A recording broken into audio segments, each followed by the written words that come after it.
من المؤمنين رجال صدقوا ما عاهدوا الله عليه. معركة الطفيل بصمة كبيرة وخاصة للشهداء.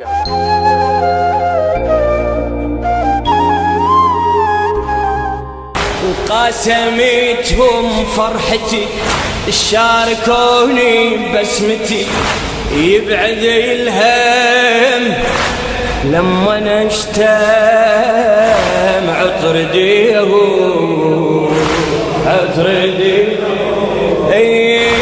روحي مشتاقة وتحن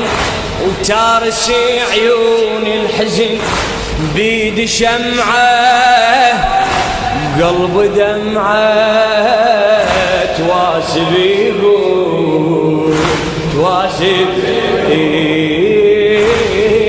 ما ألقى مثلهم وين ما أمشي لما ضيعتهم كل شي ما ألقى مثل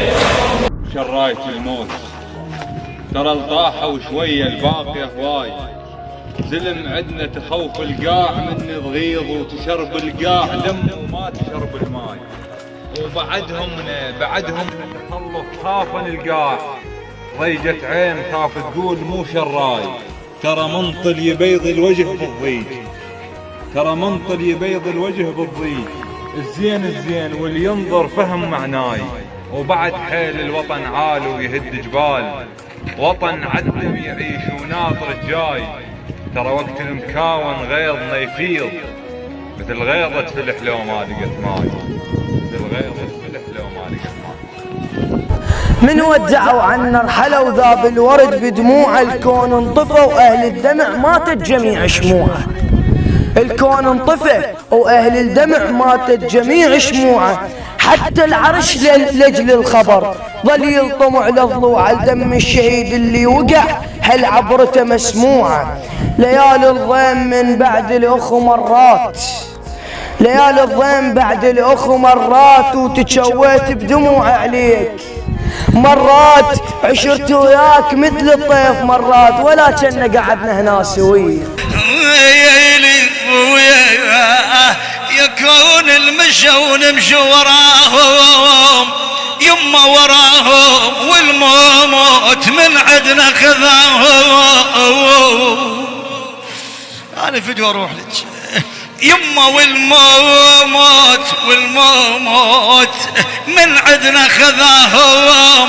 يما خذاهم يا ما تعذبنا برضاهم رسالتي لابو الحنين لابو مهدي نقول له ما نعوف نفوتك ولا نعوف اصدقائك مثل ما اكرم صديقك هم صديقك مو بس انت حنين واحنا يلقبوك ابو الحنين وانت صديق حنين على وطنك حنين على اهلك واحنا ان شاء الله نبقى حنان عليك ونزورك يوميا ان شاء الله ولحقنا يما جيت ولقيت انا كيف شوي روح يما جيت ولقيت ابويا الابو غافي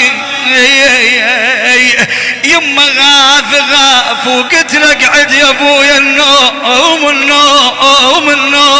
كافي يما قلت لك عد يا ابويا النوم